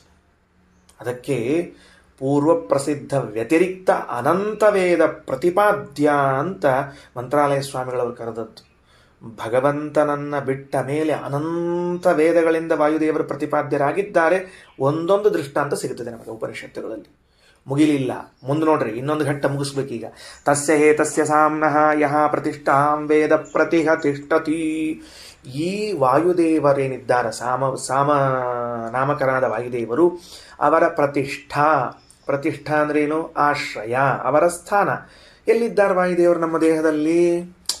ಎಲ್ಲಿದ್ದಾರೆ ಅಂತ ತಿಳಿದುಕೊಂಡರೆ ನೋಡ್ರಿ ವಿಚಿತ್ರ. ಎಲ್ಲಿದ್ದಾರೆ ಅಂತ ತಿಳ್ಕೊಂಡ್ರೆ ಪ್ರತಿಷ್ಠತಿ, ಅವರು ತಿಳ್ಕೊಂಡವರಲ್ಲಿ ಬಂದು ವಾಸ ಮಾಡ್ತಾರ. ತಿಳಿತಾ? ಎಲ್ಲಿದ್ದಾರ ಅಂತ ಸ್ಮರಣೆ ಮಾಡಿದರೆ ಅಲ್ಲೇ ಬಂದ್ಬಿಡ್ತಾರೆ, ಅಲ್ಲೇ ಕೂತ್ಬಿಡ್ತಾರೆ. ವಾಯುದೇವರು ಎಲ್ಲಿದ್ದಾರೆ? ಇದು ಅವರ ಪ್ರತಿಷ್ಠಾ. ಸ್ವರ ಇದೆಯಲ್ಲ, ಇದು ತಸ್ಯ ವೈವಾಗೇವ ಪ್ರತಿಷ್ಠಾ. ಮುಂದಿನ ವಾಕ್ಯ, ಈ ಸಾಮನಾಮಕರಾದ ವಾಯುದೇವರು ನಮ್ಮ ದೇಹದಲ್ಲಿ ಎಲ್ಲಿ ಪ್ರತಿಷ್ಠಿತರಾಗಿದ್ದಾರೆ ಎಂದು ತಿಳಿದರೆ ಅಲ್ಲಿ ಪ್ರತಿಷ್ಠಿತರಾಗ್ತಾರೆ. ತಸ್ಯ ವೈವಾಗೇವ ಪ್ರತಿಷ್ಠ, ಅವರ ಸ್ವರವಾಚಿ, ವಾಕ್ ಇದವೇ ಅವರ ಪ್ರತಿಷ್ಠಾ. ವಾಚಿ ಖಲು ಏಷ ಏತತ್ ಪ್ರಾಣ ಪ್ರತಿಷ್ಠಿತೋ ಗೀಯತೆ. ನಮ್ಮ ವಾಕ್ಕಿನಲ್ಲಿ ನಿಂತುಕೊಂಡು ಸ್ವರಸಹಿತರಾಗಿ ತಾನೇ ಗಾಯನವನ್ನು ಮಾಡ್ತಾರೆ. ಇದು ಅವರ ಪ್ರತಿಷ್ಠಾ. ಎರಡನೆಯದ್ದು ಅನ್ನೇ ಇತ್ಯೈಕ ಆಹುಹು. ಇದೇ ಯಜುರ್ವೇದ, ಇದು ಶುಕ್ಲ ಯಜುರ್ವೇದಿಗಳಾಗಿರುವಂತಹ ಯಜ್ಞವಲ್ಕ್ಯರು ತಾವು ವೇದವನ್ನು ಕಂಡುಕೊಂಡಿರುವಾಗ ಇನ್ನೊಂದು ಶಾಖೆಯವರ ಮಾತನ್ನು ಕಾಣುತ್ತಾರೆ. ಅನ್ನೇ ಇತ್ಯೈಕ ಆಹುಹು. ಬಿಡಿಸ್ಬೇಕು. ಇತಿ ಊ ಹ ಏಕ ಆಹುಹು, ಪದಚ್ಛೇದ ಮಾಡ್ಕೊಂಡ್ಬಿಡ್ರಿ ಅದನ್ನ, ಅದು ಒಮ್ಮೆ ಓದ್ಲಿಕ್ಕೆ ಬರೋದಿಲ್ಲ. ಇತಿ ಹೂ ಅ ಹ ಏಕ ಆಹುಹು, ಇತ್ಯುಹೈಕ ಆಹುಹು ಅಂತದ. ಹೆಂಗ್ ಬರ್ಕೋತೀರ ಅದನ್ನ? ಇತ್ಯುಹೈಕ ಆಹುಹು ಅನ್ನೋದನ್ನ ಇತಿ ಊ ಹ ಏಕ ಆಹುಹು. ಹಿಂಗ ಕೆಲವು ಶಾಖೆಯವರು ಹೇಳ್ತಾರ ಏನಂತ, ಅನ್ನದಲ್ಲಿ ವಾಯುದೇವರಿದ್ದಾರ ಅಂತಂತಾರ. ಮಾತಿನಲ್ಲಿದ್ದಾರೋ, ಅನ್ನದಲ್ಲಿದ್ದಾರೋ, ಕಂಠದಲ್ಲಿದ್ದಾರೋ, ಹೊಟ್ಟೆಯಲ್ಲಿದ್ದಾರೋ? ಎರಡು ಶಾಖೆಯವ್ರು ಎರಡು ಹೇಳ್ಬಿಟ್ರೆ ನಾವೇನು ತಿಳ್ಕೊಬೇಕು? ನಮಗೆ ನೀವು ಸಂಶಯಕ್ಕೆ ಹಾಕಬೇಡ್ರಿ ಅಂದರೆ ಶ್ರೀಮದಾಚಾರ್ಯ ಅಂತಾರೆ, ನಾ ಇದ್ದೀನಲ್ಲೋ, ನೀ ಯಾಕೆ ಸಂಶಯ ಮಾಡ್ಕೋತಿ? ಗುರು ಅಂತ ಎದಕ್ಕೆ ಇದ್ದಾರೆ? ಮತ್ತು ಸಂಶಯ ಪರಿಹಾರ ಮಾಡಲಿಕ್ಕೆ ಗುರುಗಳಿದ್ದದ್ದು. ಏನು ಪರಿಹಾರ ಮಾಡ್ತೀರಿ? ವಾಗೀಂದ್ರಿಯಂ ಪೀಠರೂಪಂ, ತಳಗ ಭಾಷ್ಯ, ತಸ್ಯ ದೇವಸ್ಯ ಸಂಸ್ಥಿತಂ. ವಾಗೀಂದ್ರಿಯಂ, ವಾಗೀಂದ್ರಿಯವು ಆ ವಾಯುದೇವರ ಪೀಠವಾಗಿದೆ. ದೇವಸ್ಯ ಸಂಸ್ಥಿತಂ ಪೀಠರೂಪಂ, ವಾಯುದೇವರು ಪೀಠರೂಪವಾಗಿದೆ. ಗಾನ ಕಾಲೇ, ಹಾಡು ಹಾಡುವಾಗ ಅಂದರೆ ಸಾಮಗಾನ ಮಾಡುವಾಗ. ಅನ್ಯದಾತು, ಸಾಮಗಾನ ಮಾಡದೇ ಇದ್ದ ಕಾಲದಲ್ಲಿ ಅನ್ನಂ ಪ್ರಾಣಪೀಠಮಿತಿ ಸ್ಮೃತಂ, ಅನ್ನ ಪ್ರಾಣಪೀಠ ಅಂತ ಕರ್ಸ್ಕೊಂಡದ. ಎರಡೂ ಕೋಶದಲ್ಲಿ ಎರಡೂ ಶಾಖೆಯಲ್ಲಿ ಹೇಳಿದವರೇನು ತಪ್ಪೇ ಹೇಳಿಲ್ಲ, ಸರಿ ಹೇಳ್ಯಾರ. ಸುಮ್ಕೊಂಡು ನೀನು ಅಂದ್ಬಿಟ್ರೆ ಶ್ರೀಮದಾಚಾರ್ಯ. ಆಚಾರ್ಯರ ಅನುಗ್ರಹ, ಆಚಾರ್ಯರ ಉಪಕಾರ ಎಷ್ಟು ಚೆನ್ನಾಗಿದೆ ನೋಡ್ಕೊಳ್ರಿ. ಏನಾಗ್ಬಿಡ್ತು, ಓದ್ತಾ ಇದ್ವಿ ನಾವು ಓದುವಾಗ ಯಾಜ್ಞವಲ್ಕ್ಯರು ಈ ಶಾಖೆಯನ್ನ, ಈ ವೇದವನ್ನ, ಬೃಹದಾಣಿಕವನ್ನು ಕಂಡುಕೊಂಡಿರುವಂಥವ್ರು ಕಣ್ವ ಋಷಿಗಳು, ಅವರೇನಂತಾರೆ, ನಾವಂತರೂ ವಾಗೀಂದ್ರಿಯವೇ ಪ್ರಾಣದೇವರ ಪೀಠ ಅಂತಂತೀವಿ, ಕೆಲವರು ಅನ್ನ ಅವರ ಪೀಠ ಅಂತಂತಾರ ಅಂದ್ಬಿಟ್ರು, ಮುಂದೆ ಹೋಗ್ಬಿಟ್ರು. ಈಗ ನಮಗೆ ಸಮಸ್ಯೆ ಇದು, ಈ ಅಲ್ಲಿ ಕೂತಾರೋ ಇಲ್ಲಿ ಕೂತಾರೋ, ಎಲ್ಲಿ ಕೂತಾರ ಅಂತ ತಿಳ್ಕೋಬೇಕು ಅಂತಂದ್ರೆ ಅದಕ್ಕೆ ಶ್ರೀಮದಾಚಾರ್ಯ ಅಂತಾರ, ಯಾಕೆ ತಲೆಗೆ ಕೆಡಿಸ್ಕೋತೀಯಪ್ಪ? ಯಾವಾಗ ಈ ವ್ಯಕ್ತಿ ಸಾಮ ಗಾಯನ ಮಾಡ್ತಿರ್ತಾನ ಆಗ ವಾಗೀಂದ್ರಿಯವು ವಾಯುದೇವರ ಪೀಠವೆನಿಸಿರುತ್ತದೆ. ಯಾವಾಗ ಸಾಮಗಾನ ಮಾಡುವುದಿಲ್ಲ ಆಗ ಅನ್ನವು ಪೀಠವೆನಿಸುತ್ತದೆ. ಅದು ಹೊಟ್ಟೆಯಲ್ಲಿ ಇರ್ತದ ಅನ್ನ, ಆವಾಗ ಅದನ್ನು ಪೀಠ ಮಾಡಿಕೊಂಡು ಕೂತಿರ್ತಾರೆ. ಆದುದರಿಂದ ಯಾವ ಸಂಶಯಕ್ಕೂ ಆಸ್ಪದವಿಲ್ಲ. ಕೊನೆ ಭಾಗದಲ್ಲಿ ಅಥಾತಃ ಪವಮಾನಾನಾಮೇವ ಅಭ್ಯಾರೋಹಗ ಸವೈಕಲು ಪ್ರಸ್ತೋತ ಸಾಮ ಪ್ರಸ್ತೌತಿ ಅನ್ನುವ ಭಾಗ ಏನದ, 28, 29 ಮಂತ್ರಗಳು ಮುಗಿದರೆ ಉದ್ಗೀತ ಬ್ರಾಹ್ಮಣ ಮುಗಿಯಿತು. ಅಶ್ವಬ್ರಾಹ್ಮಣ, ಅಶ್ವಮೇಧ ಬ್ರಾಹ್ಮಣ, ಉದ್ಗೀತ ಬ್ರಾಹ್ಮಣ ಅಂತ 3 ಬ್ರಾಹ್ಮಣಗಳ ಅಧ್ಯಯನ ಮುಗಿದಂತಾಯಿತು. 1 ನಿಮಿಷ ಪಾಸ್ ಮಾಡಿ ಮುಂದಿನ ವಿಷಯ ಹೇಳ್ತೀನಿ. ಒಮ್ಮೆ ಉದ್ದಕ್ಕೆ ಹೋಗ್ಬಿಟ್ರೆ ಹೆಂಗೆ ಗೊತ್ತಾಗಬೇಕು ಈಗ ನಮಗೆ? ಏನು ಅಂದ್ರೆ, ನಾವು ಚಿಕ್ಕವರಿದ್ದಾಗ ನಮಗೆ ಶಾಲೆಯಲ್ಲಿ ಒಂದು 3 ಮಂತ್ರಗಳನ್ನು ಹೇಳಿಸ್ತಿದ್ರಿ. ಅದು ಏನು ಅಂತ ಗೊತ್ತಿರಲಿಲ್ಲ ನಮಗೆ. ಏನು ಮಂತ್ರ ಹೇಳಿಸ್ತಿದ್ರು? ಅಸತೋಮ ಸದ್ಗಮಯ, ತಮಸೋಮ ಜ್ಯೋತಿರ್ಗಮಯ, ಮೃತ್ಯೋರ್ಮ ಅಮೃತಂ ಗಮಯ ಅಂತ 3 ಮಂತ್ರ. ಅದು ಇಲ್ಲಿ ಅದು ಬೃಹದಾರಣ್ಯಕದ ಮಂತ್ರ. ಶಾಲೆಯಲ್ಲಿ ಹಿಂದಕ್ಕೆ ರಾಷ್ಟ್ರಗೀತೆ ಎಲ್ಲ ಹೇಳಿಸಿದ ಮೇಲೆ ಪ್ರಾರ್ಥನಾ ಮಾಡಿಸ್ತಿದ್ರು. ಎಲ್ಲರೂ ಸಹನಾಭವತು ಹೇಳಬೇಕು. ಅದಾದ ಮೇಲೆ ಅಸತೋಮ ಸದ್ಗಮಯ, ತಮಸೋಮ ಜ್ಯೋತಿರ್ಗಮಯ, ಮೃತ್ಯೋರ್ಮ ಅಮೃತಂ ಗಮಯ ಅಂತ ಹೇಳ್ತಿದ್ರು. ಇದರ ರಹಸ್ಯವನ್ನ ಈಗ ಹೇಳ್ತದ ಬೃಹದಾರಣ್ಯಕ. ಈ ಮಂತ್ರವನ್ನ ಯಾರು ಯಾವಾಗ ಹೇಳಬೇಕು, ಹೇಳಿದರೆ ಫಲವೇನು? ಏನು ಆಶ್ಚರ್ಯ ಅಲ್ಲ? ಯಾವಾಗೋ ಬಾಲ್ಯದಲ್ಲಿ ಕಲಿತದ್ದು ವೃದ್ಧಾಪ್ಯ ಮುಗಿಯೋ ಹೊತ್ತಿಗೆ ಅರ್ಥ ಆಗ್ಲಿಕ್ಕತ್ತದ ಅಂತಂದ್ರೆ ಇದೊಂದು ಆಶ್ಚರ್ಯ ನಮ್ಮ ಜೀವನದೊಳಗೆ. ಲಘು ಅರ್ಥ ಆಗ್ಯದ ಅಂತ ತಿಳ್ಕೊಂಡು, ಯಾಕಂದ್ರೆ ಮುಂದಿನ ಜನ್ಮಕ್ಕೆ ಅಂತ ಕೇಳಿ ಹೇಳ್ತಿರ್ತಾರೆ, ನಮ್ಮಲ್ಲಿ ಜನ್ಮಾಂತರಗಳು ಅಂತಿರ್ತಾವಲ್ಲ, ಹಂಗಿಲ್ಲ, ಇದೇ ಜನ್ಮದಲ್ಲಿ ಆ ಮಾತನ್ನು ಹೇಳ್ತಾರೆ. ಆ ಮಾತನ್ನು ಹೇಳಿದ ಮೇಲೆ ಮತ್ತೊಂದು ಮಾತದ ಭಾಷ್ಯ ಮಾತ್ರ ಅದು ಎಷ್ಟು ಶಬ್ದಗಳನ್ನು ಹೇಳಿದರೂ ಸಾಧ್ಯ ಇಲ್ಲ. ಅದು ಅದ್ಭುತ ಅಷ್ಟೇ. ಭಾಷ್ಯದ ಬಗ್ಗೆ ಹೇಳೋದಾದ್ರೆ ಅದ್ಭುತ ಅಷ್ಟೇ. ಮೊದಲು ಈ ವಿಷಯವನ್ನು ಮುಕ್ತಾಯ ಮಾಡಿಬಿಡ್ತೇನೆ. ಯಾವುದು 28, 29 ಮಂತ್ರವನ್ನು ಮುಕ್ತಾಯ ಮಾಡುತ್ತೇನೆ. ಮುಗಿದ ಮೇಲೆ ಭಾಷ್ಯದ ವಿಚಾರ ತೆಗೆದುಕೊಳ್ಳೋಣ. ಅಥಾತಃ ಪವಮಾನಾನಾಮೇವ ಅಭ್ಯಾರೋಹ. ಏನಂತಾರ ನೋಡ್ರಿ. ಅತಃ ಇನ್ನು ಮುಂದೆ, ಅಥ ಅಂತಂದ್ರೆ ವಿಷಯಾಂತರ, ಇನ್ನೊಂದು ವಿಷಯವನ್ನು ಮಾಡಿದೀವಿ ಈಗ. ಅಥಃ ಅಂತಂದ್ರೆ ಫಲ ಉಂಟು, ಏನೋ ಒಂದು ಫಲ ಇದೆ. ಆ ಫಲ ಏನು ಅಂತ ಕೊನೆಗೆ ತಿಳಿತದ. ಆ ಫಲ ಇದ್ದದರಿಂದ ಪವಮಾನಾನಾಮೇವ ಅಭ್ಯಾರೋಹಗ. ಪವಮಾನರು ಅಂದ್ರೆ ಯಾರು? ಯಾರಿಗೆ ಪವಮಾನರು ಅಂತ ಕರಿಬೇಕು. ಏಕವಚನ ಹೇಳಿದ್ರೆ ಪವಮಾನ ಅಂದರೆ ವಾಯುದೇವರು ಅಂತ ತಿಳ್ಕೊತಿದ್ವಿ. ಪವಮಾನಾನಾಮ್ ಅಂತ ಬಹುವಚನವನ್ನು ಹೇಳಿದ್ದೀರಿ. ಏನು ತಿಳ್ಕೊಳ್ಬೇಕು ಅಂದರೆ ತೆಳಗ ಭಾಷ್ಯದ ಫಸ್ಟ್ ಸೆಂಟೆನ್ಸು. ಪವಮಾನ ಇತಿ ಪ್ರೋಕ್ತ ಮುಖ್ಯವಾಯುತ್ವಯೋಗಿನಃ ಅನಾದಿಕಾಲ ಸಂಬದ್ಧ ಯೋಗ್ಯತಾ ಸಾ ಪ್ರಕೀರ್ತಿತಾ. ಮಹಾಸಂಹಿತೆಯಲ್ಲಿ ಬಂದ ಮಾತು. ಪವಮಾನ ಅಂತ ಯಾರಿಗೆ ಕರಿತೇವೆ ಅಂದರೆ ಮುಖ್ಯ ಪ್ರಾಣ ಪದವಿಯನ್ನು ಹೊಂದುವ, ಮುಖ್ಯ ಪ್ರಾಣದೇವರಾಗುವ ಯೋಗ್ಯತೆ ಉಳ್ಳವರೇನಿದ್ದಾರೋ ಅವರನ್ನೇ ಪವಮಾನ ಅಂತ ಕರಿತೇವೆ. ಅಂದರೆ ಇವತ್ತಿದ್ದ ವಾಯುದೇವರು ಬ್ರಹ್ಮದೇವರಷ್ಟೇ ಅಲ್ಲದೆ ಯಾರ್ಯಾರು ರುಜುಯೋಗಿಗಳಿದ್ದಾರೋ ಅವರೆಲ್ಲರನ್ನೂ ಕೂಡ ಪವಮಾನಾಹ ಎಂಬ ಶಬ್ದದಿಂದ ಕರೆಯುತ್ತೇವೆ. ಲಕ್ಷ್ಯ ಕೊಟ್ಟುಕೊಳ್ರಿ. ಅಥಾತಃ ಪವಮಾನಾನಾಮೇವ ಅಭ್ಯಾರೋಹಕ ಅಂತ ಮೂಲವಾಕ್ಯ. ಅದಕ್ಕೆ ಕೆಳಗಡೆಗೆ ಭಾಷ್ಯದಲ್ಲಿ ಶ್ರೀಮದಾಚಾರ್ಯರು ಪವಮಾನ ಇತಿ ಪ್ರೋಕ್ತ ಮುಖ್ಯವಾಯುತ್ವ ಯೋಗಿನಃ, ಮುಖ್ಯವಾಯುತ್ವ ಎಂಬ ಧರ್ಮದಿಂದ ಕೂಡಿದವರು. ಅದು ಧರ್ಮ ಅಂದರೆ ಮುಖ್ಯ ಪ್ರಾಣನ ಆಗುವಿಕೆ ಅನ್ನುವುದು ನಾವು ತಪಸ್ಸಿನಿಂದ ಪಡಿಬಹುದಾ, ವರದಿಂದ ಪಡಿಬಹುದಾ, ಅಥವಾ ಯಾರಿಗಾದರೂ ಇನ್ಫ್ಲೂಯೆನ್ಸ್ ಮಾಡಿ ಪಡಿಬಹುದಾ? ಯಾಕೆ ಅಂದರೆ ಭಾಗವತದಲ್ಲಿ ಒಂದು ವಾಕ್ಯ ಅದ. ಏನದ ಅಂದ್ರೆ ಸ್ವಧರ್ಮನಿಷ್ಠ ಶತಜನ್ಮಭಿಃ ಪುಮಾನ್ ವಿರಿಂಚತಾಮೀತಿ. ಒಬ್ಬ ಪುರುಷ 100 ಜನ್ಮಗಳ ಕಾಲ ತನ್ನ ಸಾಧನೆಯನ್ನು ತಾನು ಸರಿಯಾಗಿ ಮಾಡಿಕೊಂಡ್ರೆ ಬ್ರಹ್ಮ ಪದವಿಯನ್ನು ಹೊಂದುತ್ತಾನೆ ಅಂತ ಭಾಗವತದ ವಾಕ್ಯ ಅದ. ಅಂದಮೇಲೆ ನಾವೆಲ್ಲರೂ ಒಂದು 100 ಜನ್ಮ ಸರಿಯಾಗಿ ಧರ್ಮಾಚರಣೆಯನ್ನು ಮಾಡಿಬಿಟ್ರೆ 101ನೇ ಜನ್ಮ ಸರಿಯಾಗಿ ಬ್ರಹ್ಮದೇವರಾಗ್ಬಿಡ್ತೀವಾ ಅಂದರೆ ಅಲ್ಲೂ ಆಚಾರ್ಯರು ತಾತ್ಪರ್ಯವನ್ನು ಬರೆದಿದ್ದಾರೆ. ಇಲ್ಲೂ ಹೇಳ್ತಾರೆ ಅನಾದಿಕಾಲ ಸಂಬದ್ಧ ಯೋಗ್ಯತಾ ಸಾ ಪ್ರಕೀರ್ತಿತ.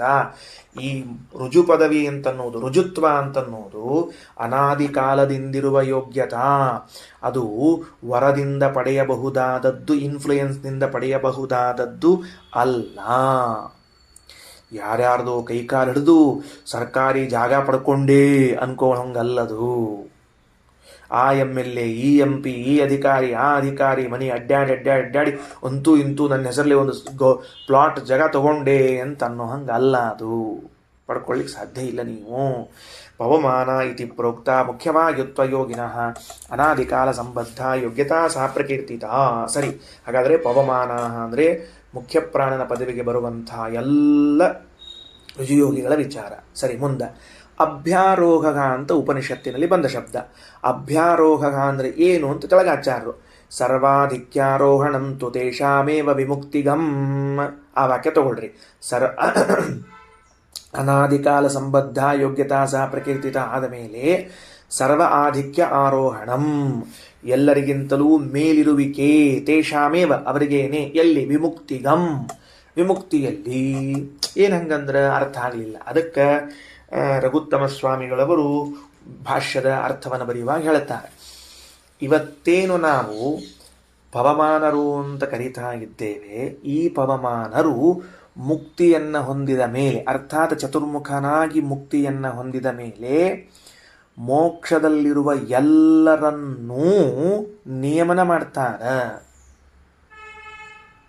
ಅಂದ್ರೆ ನಾವೇನು ಅನ್ಕೊಂಡಿದ್ವಿ, ಸಂಸಾರದಲ್ಲಿದ್ದಾಗ ಮಾತ್ರ ವಾಯುದೇವರು ನಮ್ಮ ನಿಯಮನವನ್ನು ಮಾಡ್ತಾರ ಅಂತ ಅಂದುಕೊಂಡಿದ್ರೆ ಉಪನಿಷತ್ತು ಹೇಳ್ತದೆ ಅಭ್ಯಾರೋಹಕ, ಮುಕ್ತಿಯಲ್ಲಿ ಇತರ ಮುಕ್ತರಿಗಳಿಗಿಂತಲೂ ಉತ್ತಮ ಸ್ಥಾನದಲ್ಲಿ ಇರ್ತಾರೆ, ಸ್ವಸಹ ಮುಕ್ತರಾದ ಸರ್ವರನ್ನೂ ನಿಯಮನ ಮಾಡ್ತಾರ ಅಂತ ತಿಳಿದುಕೊಂಡು ಇದು ರಘುತ್ತಮ ಸ್ವಾಮಿಗಳವರು ವ್ಯಾಖ್ಯಾನ ಮಾಡ್ತಾರೆ. ಅಂದರೆ ಏನು? ಇವತ್ತು ಬ್ರಹ್ಮದೇವರು ಮೋಕ್ಷಕ್ಕೆ ಹೊರಟಿದ್ದಾರೆ. ಆ ಮೋಕ್ಷಕ್ಕೆ ಹೋಗುವಾಗ ಅವರ ಜೊತೆಗೆ ಮೋಕ್ಷವನ್ನು ಹೊಂದುವಂತಹ ಯೋಗ್ಯತೆ ಇದ್ದ ಸಾವಿರ ಕೋಟಿ ಜನ ಇದ್ದಾರೆ. ಅಷ್ಟು ಯೋಗ್ಯತಾ ಇದ್ದವರಿದ್ದಾರೆ. ಆ ಎಲ್ಲ ಜನರನ್ನೂ ಕೂಡ ಮುಕ್ತಿಯಲ್ಲೂ ನಿಯಮಿಸುತ್ತಾರೆ, ಪ್ರೇರಿಸುತ್ತಾರೆ ವಾಯುದೇವರು. ಸರಿಯಾಯಿತು ನಮಗೀಗ. ವಾಯುದೇವರ ಪ್ರೇರಣ ಮೋಕ್ಷದಲ್ಲೂ ಉಂಟು ಅಂತನ್ನುವಂಥ ಅಂಶವನ್ನು ತಿಳಿಸಿಕೊಟ್ರು.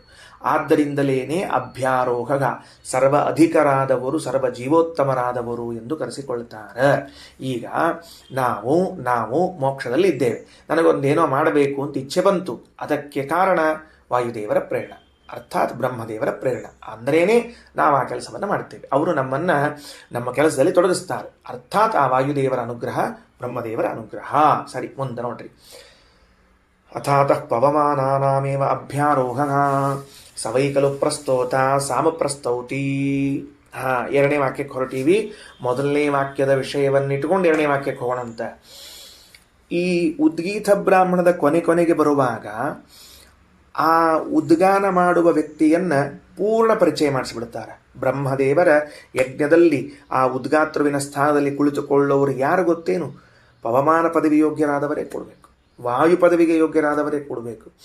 ಅನಾದಿ ಕಾಲದಿಂದ ವಾಯು ಪದವಿಗೆ ಯೋಗ್ಯರಾದವರವರು, ಇವತ್ತು ನಿನ್ನೆ ಬಂದವರಲ್ಲ. ಅವರು ಎಂಥವರು ಗೊತ್ತೇನು? ಮುಕ್ತರಾದ ಮೇಲೂ ಸ್ವಸಹ ಮುಕ್ತರಾದವರನ್ನ ನಿಯಮನ ಮಾಡುವಂಥವರು. ಅಂಥವರೇ ಈ ಉದ್ಗಾನವನ್ನ ಮಾಡುವಂಥವರು. ಎಷ್ಟೆಷ್ಟು ಬೆಳೆಸ್ತಾ ಹೋಗ್ತಾರೆ ನೋಡ್ರಿ, ಎಷ್ಟೆಷ್ಟು ವಿಷಯಗಳನ್ನು ಹೇಳ್ತಾ ಹೋಗ್ತಾರೆ. ಸುಮ್ಮನೆ ನಾವೇನೋ ಆಗಲೇ ನಮ್ಮ ಅಂಗಗಳನ್ನು ನಿಯಂತ್ರಿಸುವವರು ಅಂಗಿರಸರು, ಮುಖದಲ್ಲಿದ್ದವರು ಅಯಾಸ್ಯರು, ಮತ್ತು ಸರ್ವಲಕ್ಷಣ ಸಂಪನ್ನಳಾದ ಭಾರತೀಪತಿಗಳು, ಅನಂತ ವೇದಾಭಿಮಾನಿಯಾದ ಭಾರತೀಪತಿಗಳು, ಆಮೇಲೆ ಅರ್ಧನಾರಿ ನರೂಪವುಳ್ಳವರು, ಆಮೇಲೆ ಉದ್ಗಾತ ಅನ್ನೊಂದು ಕರೆಸಿಕೊಳ್ಳುವರು, ಹಿಂಗೆ ಹೇಳ್ಕೋತ ಕೂತಿದ್ವಿ. ಅವರನ್ನೇ ಯಾಕೆ ಆ ಪೋಸ್ಟಿನಲ್ಲಿ ಕೂಡ್ಸ್ಯಾರ? ಕಂಠಸ್ವರಾಭಿಮಾನಿಗಳಾಗಿದ್ದಾರೆ, ಸುವರ್ಣ ಕೋಶಗಳ ಅಭಿಮಾನಿಗಳಾಗಿದ್ದಾರೆ. ಅಷ್ಟೇ ಅಲ್ಲ, ಈ ಪವಮಾನರು ಅನಾದಿ ಕಾಲದಿಂದಲೂ ಪವಮಾನರೇ ಆಗಿದ್ದಾರೆ. ಅವರು ಮುಕ್ತರಾದ ಮೇಲೂ ನಮಗೆ ನಿಯಾಮಕರೇ ಆಗಿರುತ್ತಾರೆ. ಅಂಥವರೇ ಬ್ರಹ್ಮದೇವರ ಯಜ್ಞದಲ್ಲಿ ಉದ್ಗಾನವನ್ನು ಮಾಡಲಿಕ್ಕೆ ಕುಳಿತವರು. ಸವೈ ಖಲು ಪ್ರಸ್ತೋತ ಸಾಮಪ್ರಸ್ತೌತಿ. ಮುಂದೋಗ್ಲಿ. ಅವರು ಪ್ರಸ್ತಾವ ಕಾಲೇ ಪ್ರಸ್ತೋತಂ ಯೋಗ್ಯೋ ವಾಯುಪದಸ್ಯ ಯಃ. ವಾಯುಪದವಿಗೆ ಯೋಗ್ಯರಾದ ಅವರು ಪ್ರಸ್ತೋತ ಸಾಮಪ್ರಸ್ತೌತಿ. ಸಾಮಗಳಲ್ಲಿ ಬೇರೆ ಬೇರೆ ಸಾಮಗಳಿವೆ ಅಂತ ನಾವು ಹಿಂದಕ್ಕೆ ಕಲಿತಿದ್ದೇವೆ. ಎಲ್ಲಿ ಕಲಿತಿದ್ದೇವೆ ಅಂತಂದ್ರೆ ಮತ್ತೆ ಪೇಜ್ ನಂಬರ್ ಹೇಳ್ಬೇಕಾಗ್ತದೆ. ನಾನು ಇರಲಿ ಹೇಳ್ಬಿಡ್ತೀನಿ. ಏನು ತಪ್ಪ ಆದ್ರೆ ಹಾಕೋಲ್ದೆ. ಯಾಕೆ ಏನು ತಪ್ಪಾಗಿದೆ ಅಂದ್ರೆ 304ನೇ ಪುಟದಲ್ಲಿ ಅಂದ್ರೆ ಛಾಂದೋಗ್ಯ ಉಪನಿಷತ್ತಿನ 2ನೇ ಅಧ್ಯಾಯದಲ್ಲಿ ನಾವು ಸಾಮಗಳು ಎಂಥದ್ದು ಅಂತ ಕೇಳಿದ್ವಿ. ಯಾವುದು? ಹೀಂಕಾರ ಸಾಮ, ಪ್ರಸ್ತಾವ ಸಾಮ, ಆಮೇಲೆ ಉದ್ಗೀತ ಸಾಮ, ಪ್ರತಿಹಾರ ಸಾಮ, ನಿಧನ ಸಾಮ ಅಂತ 5 ಸಾಮಗಳನ್ನು ಕೇಳಿದ್ವಿ. ಆವಾಗ ನೀವೆಲ್ಲ ನೋಟ್ಬುಕ್ ತುಂಬ ಬರ್ಕೊಂಡಿದ್ರಿ. ಎಷ್ಟು ಬರ್ಕೊಂಡಿದ್ರಿ ಅಷ್ಟೇ ಮರೆತು ಹೋಗಿದ್ದೀರಿ. ಆದ್ದರಿಂದ ಮತ್ತೊಂದ್ಸಲ ಹೇಳಿರ್ತೀನಿ. ಹೀಂಕಾರ ಸಾಮ, ಪ್ರಸ್ತಾವ ಸಾಮ, ಉದ್ಗೀತ ಸಾಮ, ಪ್ರತಿಹಾರ ಸಾಮ, ನಿಧನ ಸಾಮ ಅಂತ. ಅಲ್ಲಿ ಪ್ರಸ್ತೋತ ಸಾಮ ಪ್ರಸ್ತೌತಿ. ಆ ಉದ್ಗಾನ ಮಾಡಲಿಕ್ಕೆ ಕುಳಿತಿರುವಂಥ ವಾಯುದೇವರು ಪ್ರಸ್ತಾವ ಸಾಮವನ್ನ ಗಾಯನ ಮಾಡಲಿಕ್ಕೆ ಪ್ರಾರಂಭ ಮಾಡ್ತಾರೆ. ಸ ಯತ್ರ ಪ್ರಸ್ತೂಯಾತ. ಆ ಪ್ರಸ್ತಾವ ಸಾಮವನ್ನು ಅಂದ್ರೆ ಸಾಮದ ಒಂದು ಸ್ಟೈಲ್ ಅದು, ಅದನ್ನು ಮಾಡ್ತಾ ಇರುವಾಗ ತದೇತಾನಿ ಜಪೇತ. ಆಗ ಈ 3 ಮಂತ್ರಗಳನ್ನು ಜಪ ಮಾಡಬೇಕು. ಏನಾಯಿತು? ಅವರು ಸಾಮಗಾನವನ್ನು ಮಾಡಬೇಕು. ಮಾಡ್ತಾರೆ, ಸರಿ ಅದ. ಹೀಂಕಾರ, ಪ್ರಸ್ತಾವ, ಪ್ರತಿಹಾರ, ನಿಧನ, ಉದ್ಗೀತ ಅಂತ ಹೇಳುವ ಒಂದು ಶೈಲಿ. ಅದರಲ್ಲಿ ಆ ಪ್ರಸ್ತಾವ ಸಾಮವನ್ನು ಹೇಳ್ತಾ ಇರುವಾಗ ಈ 3 ಮಂತ್ರವನ್ನು ಜಪಿಸಬೇಕು. ತದೇತಾನಿ ಜಪೇತ್. ಏನು ಮಂತ್ರ ಹೇಳಬೇಕು? ಅಸತೋಮ ಸದ್ಗಮಯ, ತಮಸೋಮ ಜ್ಯೋತಿರ್ಗಮಯ, ಮೃತ್ಯೋರ್ಮ ಅಮೃತಂ ಗಮಯ ಇತಿ ಬಂತ ನೋಡ್ರಿ. ಈಗ ಆ ಮಂತ್ರ ಇದು ಎಲ್ಲಿ ಹೇಳಬೇಕಾದದ್ದು? ಎಲ್ಲಿ ಹೇಳಬೇಕಾದದ್ದು? ಯಜ್ಞ ಮಾಡ್ತಾ ಇದ್ದಾನೆ ಯಜಮಾನ. ಆ ಯಜಮಾನನ ಯಜ್ಞದಲ್ಲಿ ಸಾಮವೇದ ಬಲ್ಲಂತಹ ಪುರೋಹಿತರು ಬಂದಿದ್ದಾರೆ, ಉದ್ಗಾತೃಗಳು ಅಂತ ಕರೆಸಿಕೊಂಡಿದ್ದಾರೆ. ಅವರು ಪೀಠದ ಮೇಲೆ ಕುಳಿತುಕೊಂಡಿದ್ದಾರೆ. ಇನ್ನೇನು ಸಾಮಗಾನ ಮಾಡಬೇಕು. ಪ್ರಸ್ತಾವ ಸಾಮವನ್ನು ಎತ್ತಿಕೊಂಡ್ರು. ಆ ಪ್ರಸ್ತಾವ ಸಾಮದಲ್ಲಿ 3 ಮಂತ್ರ ಹೇಳ್ರಿ. ಯತ್ರ ಪ್ರಸ್ತೂಯ ತದೇತಾನಿ ಜಪೇತ. ಏನು ಹೇಳ್ಬೇಕು ಮೊದಲು? ಅಸತೋಮ ಸದ್ಗಮಯ, ತಮಸೋಮ ಜ್ಯೋತಿರ್ಗಮಯ, ಮೃತ್ಯೋರ್ಮ ಅಮೃತಂ ಗಮಯ ಅಂತ 3 ಮಂತ್ರಗಳನ್ನು ಹೇಳಬೇಕು. ಈ 3 ಮಂತ್ರಗಳನ್ನು ಹೇಳಬೇಕು ಅಂತ ಹೇಳಿ ಮಂತ್ರ, ಇದಕ್ಕೆ ಅರ್ಥ ಏನು? ಅಸತೋಮ ಸದ್ಗಮಯ ಅಂದ್ರೆ ಅರ್ಥ ಏನು?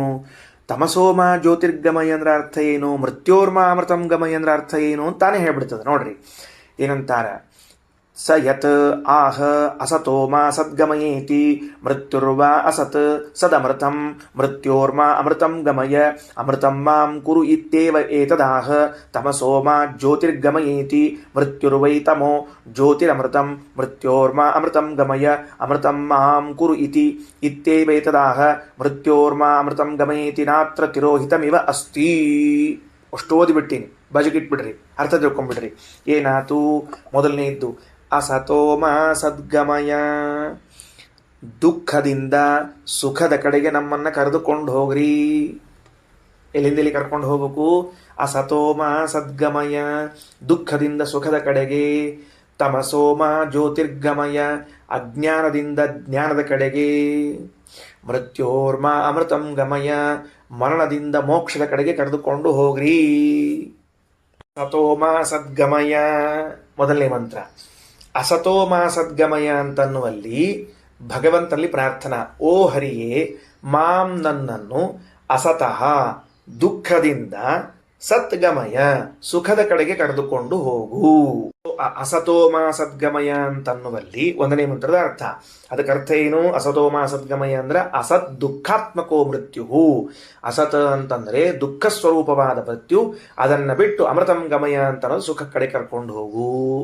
ಒಂದು ಕ್ಷಣ ನಿಂತ್ಕೊಳ್ತೀನಿ ನಾನು, ಮುಂದಿನ ಬರ್ಸೋದಿಲ್ಲ, ಮುಂದಿನ ಹೇಳುವುದೂ ಇಲ್ಲ, ಪಾಠ ಮುಗಿಸ್ತೀನಿ. ಅಸತ್ ಅಂತನ್ನೋ ಶಬ್ದಕ್ಕೆ ದುಃಖ ಅನ್ನೋ ಅರ್ಥ ಎಲ್ಲಿದೆ? ಸತ್ ಅನ್ನೋ ಶಬ್ದಕ್ಕೆ ಸುಖ ಅನ್ನೋ ಅರ್ಥ ಎಲ್ಲಿದೆ? ಯಾವ ಡಿಕ್ಷನರಿಯಲ್ಲಿ ಹೇಳಿದ್ದಾರೆ ನಿಮ್ಗೆ? ಶ್ರೀಮದಾಚಾರ್ಯ ಭಾಷೆದಲ್ಲಿ ಹೇಳ್ತಾರೆ, ವೇದ ಹೇಳ್ತದ ಅಂದ. ವೇದ ಏನು ಹೇಳಿದೆ? ವೇದ ಹೇಳೇ ಇಲ್ಲ. ಬರೀ ಮೃತ್ಯುರಿಂದ ಅಸತ್ ಎನಿಸಿಕೊಂಡೋದು ಮೃತ್ಯು, ಸತ್ ಎನಿಸಿಕೊಂಡೋದು ಅಮೃತ ಅಂತ ಇಷ್ಟೇ ಹೇಳ್ಬಿಟ್ಟದೆ. ಅದ್ರ ವಿವರಣೆಯನ್ನು ಶ್ರೀಮದಾಚಾರ್ಯ ಕೊಡ್ತಾರೆ, ರಘುತ್ತಮ ಸ್ವಾಮಿಗಳವರು, ರಾಘವೇಂದ್ರ ಸ್ವಾಮಿಗಳವರು ಕೊಡ್ತಾರೆ. ಹೆಂಗೆ ಬಂತಿದು? ನನಗೇನು ಅನ್ನಿಸ್ತದೆ, ವೈಯಕ್ತಿಕ ನನ್ನ ಅಭಿಪ್ರಾಯ ಏನದ ಅಂತಂದರೆ, ಕೃಷ್ಣ ಅರ್ಜುನನಿಗೆ ಒಂದು ಮಾತು ಹೇಳ್ತಾನಲ್ಲಿ.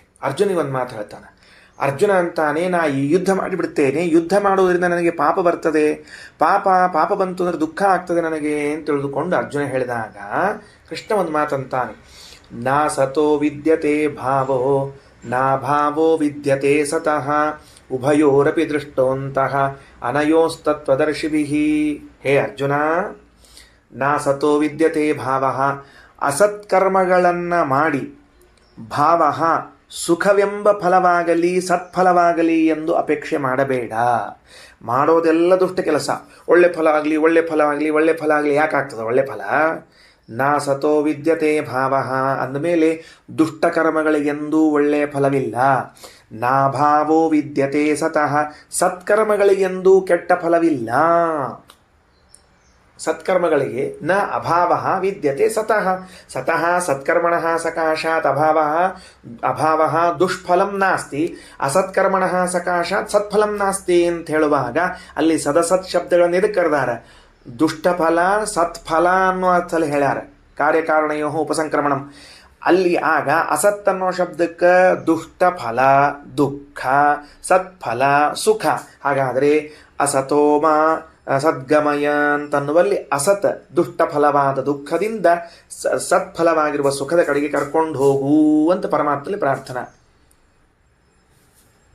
ಓಮ ಸದ್ಗಮಯ ಇತ್ಯತ್ರ ಅಸತ್ಪದೇನ ದುಃಖಂ ಗೃಹೀತವ್ಯಂ. ಅಸತ್ಪದಸ್ಯ ಅರ್ಥಃ ಕಃ? ದುಃಖಂ. ಸತ್ಪದಸ್ಯ ಅರ್ಥಃ ಕಃ? ಸುಖಂ. ಭಗವತಿ ಪ್ರಾರ್ಥನಾ, ಹೇ ಭಗವನ್, ಮಾಂ ಅಸತಃ ಸದ್ಗಮಯ ದುಃಖಾತ್ ಸುಖಂ ಪ್ರತಿ ಗಮಯ ಇತಿ. ಕಥಂ ಭವತಿ? ದುಃಖಾತ್ ಸುಖಂ ಪ್ರತಿ ಏವಮೇವ ಗಮನಂ ಭವತಿ ವಾ? ಏವಮೇವ ಕಿಮಪಿ ಅಕುರ್ವಾಣಃ ಏವ ಅಕುರ್ವನ್ನೇವ ಭವತಿ ವಾ? ನ ಅತಯೇವ ಮಯೋಕ್ತಂ ನಾ ಸತೋ ವಿದ್ಯತೆ ಭಾವಃ ನಾ ಭಾವೋ ವಿದ್ಯತೆ ಸತಃ ಇತಿ. ಅಸ್ಯ ಅರ್ಥಃ ಕಃ? ಮಯಾ ಸತ್ಕರ್ಮಾಣಿ ಆಚರಿತಾನಿ ಚೇತ್ ತತ್ ಫಲರೂಪಂ ಸುಖಂ ಭವತಿ. ಯದಿ ಮಯಾ ಅಸತ್ಕರ್ಮಾಣಿ ಆಚರ್ಯಂತೆ ತದಾ ದುಃಖಮೇವ ಫಲಂ ಭವತಿ. ಅತೋ ಭಗವತಿ ಪ್ರಾರ್ಥನಾ, ಕಿಂ ಮಯಾ ನ ಕದಾಪಿ ಅಸತ್ಕರ್ಮಾಣಿ ನ ಕಾರಯ. ಮಯಾ ಕದಾಪಿ ಅಸತ್ಕಾರ್ಯಾಣಿ ನ ಕಾರಯ. ಯತೋ ಅಸತ್ಕಾರ್ಯಾಣಾಂ ಫಲಂ ದುಃಖಂ ಭವತ್ತೇವ. ಅತೋ ಮಯಾ ಸತ್ಕಾರ್ಯಾಣ್ಯೇವ ಕಾರಯ ತಸ್ಯ ಫಲಂ ಸುಖಂ ಭವತಿ. ಅದಕ್ಕೇನೆ ನಾನೊಂದು ಮಾತು ಹೇಳ್ತೀನಿ, ಕೇಳಿಸ್ಕೊಳ್ರಿ. ಏನು? ಇವತ್ತು ಬೆಳಗ್ಗೆ ದುಃಖ ಆಗಿದೆ, ಇವತ್ತು ಸಾಯಂಕಾಲ ಸುಖ ಆಗಿದೆ ಅಲ್ರಿ. ಒಮ್ಮೆ ಸುಖ ಆಗ್ತದೆ, ಒಮ್ಮೆ ದುಃಖ ಆಗ್ತದೆ. ನಾವೇನು ತಿಳ್ಕೋಬೇಕು ಅಂತಂದ್ರೆ ಹಂಗಲ್ಲ. ಇವತ್ತು ನಿನಗೆ ಸುಖ ಆಗಿದೆ, ಅದರ ಅರ್ಥ ಸತ್ಕರ್ಮದ ಫಲ ಉಣ್ತಾ ಇದ್ದಿ. ಇವತ್ತು ನಿನಗೆ ದುಃಖ ಆಗಿದೆ, ಅದರ ಅರ್ಥ ದುಷ್ಟಕರ್ಮದ ಫಲ ಉಣ್ತಾ ಇದ್ದಿ. ಹಾಗಿದ್ರೆ ಈ ಸತ್ಕರ್ಮದ ಫಲ ಸುಖ, ಅಸತ್ಕರ್ಮದ ಫಲ ದುಃಖ ಏನಿದೆಯಲ್ಲ, ಇದು ಎಲ್ಲರ ಜೀವನದಲ್ಲೂ ಸಮಾನವಾಗಿರುವಂತಹದ್ದು. ಅದಕ್ಕೆ ನಮಗೇನು ಅನಿಸಬಾರ್ದು ಅಂದ್ರೆ, ಇಷ್ಟರೆಲ್ಲ ಎಷ್ಟು ಆರಾಮಿದ್ದಾರಲ್ರಿ ಸರ್, ನೋಡ್ರಿ ಅವ್ನು ಏನು ಕಳ್ತನ ಮಾಡ್ತಾನೆ, ಏನು ಸುಳ್ತನ ಮಾಡ್ತಾನೆ, ಎಷ್ಟು ಆರಾಮಿದ್ದಾನ್ರಿ ಸರ. ಅಲ್ಲ, ಈ ಆರಾಮು ಅನ್ನುವುದು, ಸುಖ ಅಂತನ್ನುವುದು ಈ ದುಷ್ಟಕರ್ಮದ ಫಲ ಅಲ್ಲದು, ಅದು ಸತ್ಕರ್ಮದ ಫಲ. ಅದು ಆ ಸತ್ಕರ್ಮದ ಫಲವನ್ನು ಉಣ್ತಿದ್ದಾನೆ, ದುಷ್ಟಕರ್ಮವನ್ನು ಮಾಡ್ತಿದ್ದಾನೆ, ಇದರ ಫಲವನ್ನು ಉಣ್ಣುತ್ತಾನವನು. ಒಂದು ಮಾತು ಏನನ್ನಿಸ್ತದೆ ಗೊತ್ತಾ, ನಾವು ಕರ್ಮ ಮಾಡಿದ್ದೇವೆ ಅಂದರೇನೆ ಅದನ್ನು ಅನುಭವಿಸಲು ತಯಾರಾಗಿದ್ದೇವೆ ಅಂತ ಅರ್ಥ. ನೀನು ಹೇಳೋದು ನನಗೆ ಅಲ್ಲ, ಯಾರೇನು ಹೇಳೋದು ಬೇಕಾಗಿಲ್ಲ, ಯಾರ್ಯಾರು ಏನು ಹೇಳೋದು ಬೇಕಾಗಿಲ್ಲ. ನೀ ಕರ್ಮ ಮಾಡುವಾಗಲೇನೆ ಏನು ಒಪ್ಪಿಕೊಂಡು ಕರ್ಮ ಮಾಡ್ತಾ ಇದ್ದೆ ಅಂದರೆ, ಇದರ ಫಲವನ್ನು ನಾನು ಅನುಭವಿಸಲು ತಯಾರಿದ್ದೇನೆ ಅಂತ ಒಪ್ಪಿಕೊಂಡೇ ಕರ್ಮ ಮಾಡ್ತಾ ಇದ್ದೀಯಪ್ಪ ನೀನು. ಯಾಕೆ? ಕರ್ಮ ಬೀಜ, ಫಲ ಸುಖ ದುಃಖಗಳು. ಬೀಜವನ್ನು ಬಿತ್ತಿ ನಂಗೇನು ಮರ ಬೇಡ, ಐ ಡೋಂಟ್ ಲೈಕ್ ಟ್ರೀ ಅಂದರೆ ಏನು ಟ್ರೀ, ಐ ಡೋಂಟ್ ಲೈಕ್ ತಲೆ ನಿಂದು ಬಂದೇ ಬರ್ತದೆ. ಮಗನೇ ಬೀಜ ಬಿತ್ತಿದ್ದೀಯಾ, ಹಾಗೆ ಬಿಡ್ತದೆ ನಿನಗದು. ಒಂದು ಹೆಜ್ಜೆ ಕರ್ಮ ಮಾಡ್ತಾ ಇದ್ದಿ, ಇವತ್ತು ನೀನು ಉಸಿರಾಟ ಮಾಡ್ತಿದ್ದಿ, ಕರ್ಮ ಮಾಡ್ತಾ ಇದ್ದಿ ಅಂತ ನೆನಪಿಟ್ಟುಕೊಂಡ್ರು ಇದರ ಫಲ ಎಲ್ಲ ಬಂದೇ ಬರ್ತದೆ, ಇದರ ಫಲ ಎಲ್ಲ ಬಂದೇ ಬರ್ತದೆ, ಇದರ ಫಲ ಎಲ್ಲ ಬಂದೇ ಬರ್ತದೆ. ದಾನ ಮಾಡಿದಿ ಫಲ ಬರ್ತದೆ, ಯಜ್ಞ ಮಾಡಿದಿ ಫಲ ಬರ್ತದೆ, ಬೈದಿ ಬಂದೇ ಬರ್ತದೆ, ಫಲ ಹೋಗೋದಿಲ್ಲ. ಹಿತ್ಲ ಬಾಗಿಲಿಲ್ಲದಕ್ಕೆ ಒಂದೇ ಬಾಗಿಲದ, ಇನ್ಕಮಿಂಗ್ ನೋ ಔಟ್ ಗೋಯಿಂಗ್, ಬಂದೇ ಹೋಗ್ತದದು. ಆದ್ದರಿಂದ ಅಸತೋಮ ಸದ್ಗಮಯ, ದೇವರಲ್ಲಿ ಪ್ರಾರ್ಥನಾ ಮಾಡಬೇಕು, ಸ್ವಾಮಿ ಇಷ್ಟು ದಿವಸ ನನ್ನಿಂದ ಅಸತ್ಕರ್ಮಗಳನ್ನು ಮಾಡಿಸಿದ್ದು ಸಾಕು, ಇನ್ನು ಸತ್ಕರ್ಮಗಳನ್ನು ಮಾಡಿಸು, ಅಸತ್ಕರ್ಮಗಳಿಂದ ಸತ್ಕರ್ಮಗಳಿಗೆ ಹೋಗುವಂತಹ ಬುದ್ಧಿಯನ್ನು ಕೊಡು, ಧಿಯೋ ಯೋನ ಪ್ರಚೋದಯಾತ್ ಅಂತ ಒಂದನೇ ಮಂತ್ರ. ಎರಡನೇ ಮಂತ್ರ ತಮಸೋಮ ಜ್ಯೋತಿರ್ಗಮಯ. ಅದು ಆಗಬೇಕಾದ್ರೆ ಇನ್ನೊಂದು ಆಗ್ಬೇಕು. ಏನಾಗಬೇಕು? ಅಜ್ಞಾನದ ಕತ್ತಲೆಯಿಂದ ಜ್ಞಾನದ ಬೆಳಕಿನಡೆಗೆ ಹೋಗಬೇಕು. ಅಜ್ಞಾನದ ಕತ್ತಲೆಯಿಂದ ಜ್ಞಾನದ ಬೆಳಕಿನಡೆಗೆ ಹೋಗಬೇಕು. ಇದರ ಅಂತಿಮ ಫಲ ಏನು ಅಂತ ತಿಳಿದಾಗ ಮಾತ್ರ ಇದನ್ನು ಮಾಡಲಿಕ್ಕೆ ಉತ್ಸಾಹ ಬರ್ತದೆ. ಮೃತ್ಯೋರ್ಮ ಅಮೃತಂ ಗಮಯ, ಮರಣದಿಂದ ಮೋಕ್ಷದ ಕಡೆಗೆ ಸಾಗಬೇಕು. ಈ 3 ಮಂತ್ರಗಳನ್ನು ಆ ಪ್ರಸ್ತಾವ ಸಾಮದಲ್ಲಿ ಹೇಳಬೇಕು, ಉದ್ಗಾನ ಮಾಡುವರು ಅಂತ ತಿಳಿದುಕೊಂಡು ತಿಳಿಸ್ತಾ ಇದ್ದಾರೆ. ಶ್ರೀಕೃಷ್ಣಾರ್ಪಣಮಸ್ತು.